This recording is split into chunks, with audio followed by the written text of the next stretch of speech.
Воспитанники студии искусств гастролируют по республике. Скрасить унылую пору решили искусно. Свою технику демонстрируют лучшие пианисты, скрипачи, гитаристы образовательного учреждения. Ребята не только исполняют произведения классиков, но многие из них сами пробуют себя в роли композиторов.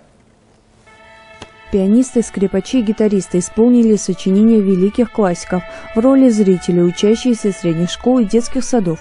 Подобные мероприятия рождают в детях не только любовь к музыке, но и воспитывают вкус и благотворно влияют на их развитие.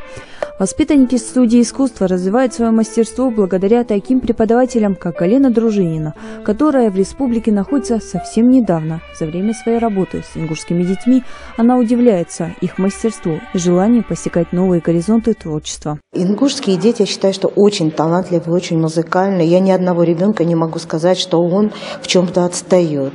Вот вы сейчас видели, что я горжусь каждым ребенком, который со мной работает. Я стараюсь вывести каждого, показать каждого, чтобы его знали, чтобы его запомнили. Лиана Сампиева обучается скрипке уже второй год.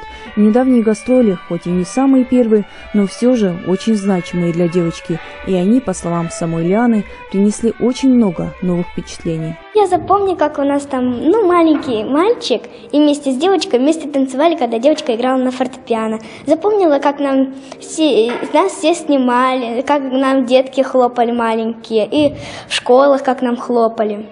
14-летняя Николина Парагулькова не только исполняет музыку на скрипке, но и сама пишет ее. Она мастерски владеет пианино, и в ее репертуаре есть свой вариант музыки на сказку «Репка», «Мечта Золушки», «Прелюдия». Если я не смогу идти по пути как исполнитель, жить в мире как исполнитель, то как композитор, так получается в половину. То есть я умею, допустим, сочинять, но если я не умею играть, то меня композитором сложно будет назвать.